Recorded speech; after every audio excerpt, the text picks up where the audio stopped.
You're listening to Talkline with Zev Brenner, America's premier Jewish broadcast on the air since 1981. And now, here's your host. And we're back. Malka Maron joins us. She actually was a liberal. She was a Democrat.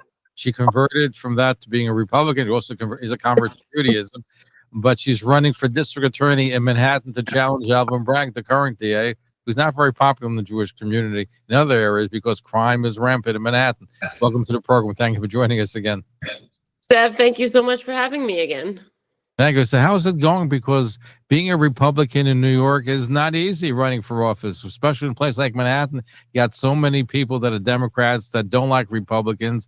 So how's it going? You know, I think, although it's true that clearly in New York City and in Manhattan in particular, Democrats outnumber Republicans, I really, really believe those numbers are inflated. In that, look, in Manhattan, it's crazy, right? It's almost 8-1 Democrats to Republicans. But there are all these reasons why those numbers aren't 100% true. Yes, there are more Democrats than Republicans, but there are a lot of people that are fed up with the Democratic Party, but they don't switch their registration because they think, oh, I want to vote in the Democratic primary because that's what's going to decide our future leader. There was even an effort to get Republicans 4 years ago to switch their registration from Republican to Democrat under the idea that we have to all vote in the Democratic primary to decide our future leaders. And so there's this inflated idea that everybody's a Democrat because people keep that registration. So one, I think there are more people that are really open to voting on the Republican or the conservative line or any line other than Democrat. And we see that with the support for Andrew Cuomo right now, right? He's running on something called Fight and Deliver, and you really have to search on your ballot to find that line because it's not over where people are used to voting on the far left-hand column. But going forward, we absolutely need to change that because the whole idea that all our leaders are going to be decided in, with rare exception, in the Democratic primary gives us the Zoran Mamdanis of the world, and we absolutely have to change that. No, it's certain. Now, speaking of the mayoral race, which is on people's minds, there's a lot of pressure being put on Curtis Lee, the Republican candidate for mayor, to drop out of the race. If he were to drop out of the race, it would certainly hurt candidates such as yourself running as a Republican in Manhattan. What are your thoughts about that? I mean, maybe, but I don't really, I don't think that whether people vote for Curtis Lee or not is what's going to determine the DA's race. No, but my question was, will there be less Republicans coming out to vote? So, and not just your race, any Republican that's running in New York City may be affected by the fact that there's no Republican candidate should he drop out. Maybe. I'm not saying that's not an unreasonable, theory, but one, I am an anyone but Zoran Mamdani voter when it comes to the mayoral race, because I think Zoran Mamdani is uniquely awful for our city. I also think he's probably going to win, which is depressing, but it's, rational given what the situation is. And I also just think that we have to, and I know this is kind of big picture, but we just have to move beyond the idea that that the district attorney's office should be even a partisan race to begin with. It really shouldn't be, and public safety certainly isn't. It really is not the situation. Whereas you can, you're voting along party lines on issues like taxes or issues like some social policies that people are voting on, and they're really voting for what their side or their tribe wants.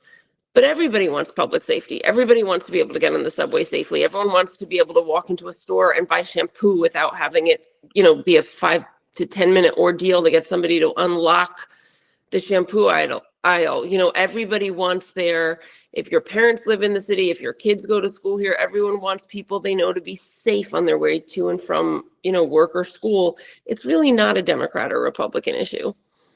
No, it's not. But certainly people vote along party lines. And that's what makes it intriguing. And you're running as a Republican candidate, and Alvin Bragg is a Democratic candidate. Mm-hmm. How's the campaign coming along? Because I know that, unfortunately, the Republican Party in New York City doesn't really help candidates very much. You're on your own, so to speak. Mm-hmm. Well, if you judge the campaign by money, we don't have nearly enough money to be able to be as highly competitive as you want to be. If you judge the campaign by every single person I've talked to who hates Alvin Bragg and wants something better, then we're in fantastic shape, because I really, it's like 0.001% of people that I've talked to who wants to continue with Alvin Bragg. So how's the campaign going? Where are your campaign? Let's look at your efforts in the Jewish community, because I think you'd find the Jewish community is very receptive, especially the Orthodox one, very receptive to your pitch. I have been going on Saturday afternoons after services. I have been talking to Jewish communities all over, and you're 100% right. There is a tremendous awareness of Alvin Bragg. Not everybody even understands what a district attorney does or what the impact is. That's not true in the Jewish community. I have absolutely, some people confuse Letitia James with Alvin Bragg. Are you running for attorney general or district attorney? Like, some people don't understand it, but in the Jewish community, I found that people are highly aware of who Alvin Bragg is, the impact that he has on public safety, what's going on. It sort of cracked me up. I was at a synagogue on the Upper West Side a few weeks ago, and as I was walking around, introducing myself and talking to people, I kept saying, hi, my name is Wed Maron. I'm running for Manhattan District Attorney against Alvin Bragg. And more than one person said to me, oh, you had me at running against Alvin Bragg. It was like, that's all I need to hear. Like, that's good enough for me. So people are very aware. This is Maud Malka, right? That's your Hebrew name. Yes, indeed. I know I mentioned you converted from being a liberal Democrat to Republican. We'll find out why you did so. Tell us about your conversion to Judaism.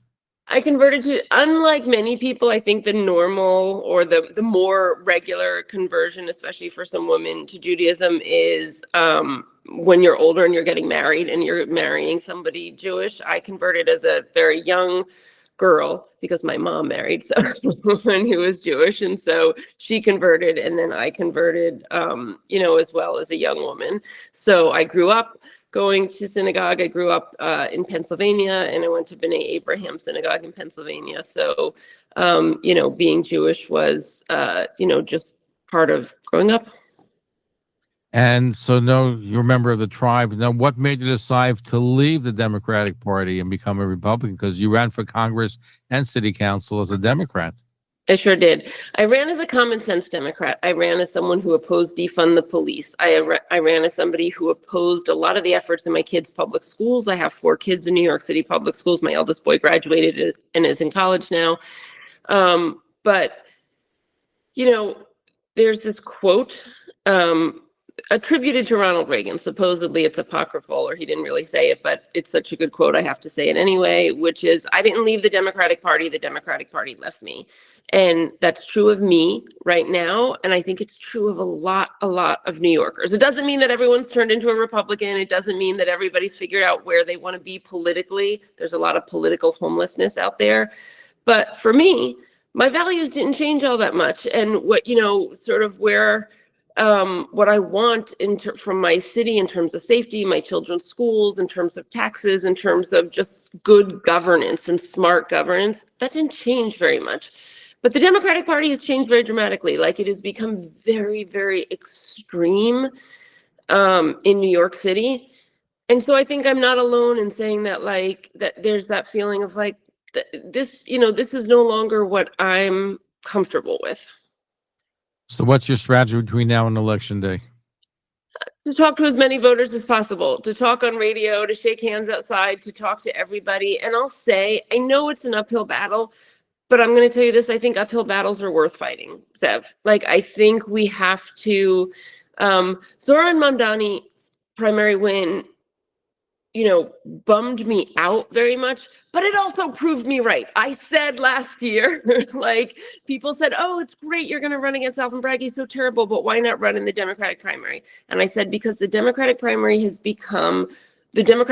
voter has become so extreme, and we need to fight for the soul of our city, not just in the Democratic primary, because that's like fighting a battle where you're running uphill. We really need to fight in the general election, where every single voter can come out and vote, and where we can have a real contest of ideas. And, I may be a little ahead of the curve on that, but I think people are going to come around to it now more and realize that we should be fighting in the general election where everybody can vote and where we can really have a contest of ideas. And so that's what I'm going to do at this election. And I'm going to, support and help people who are doing it in future elections, because that's what we need to do. Wed Maron running for district attorney in Manhattan against Alvin Bragg. Thank you for joining us. Zev, thank you so much for having me. Here she is, Malka, which we'll call you more. Malka's a beautiful name. And thank you for being part of our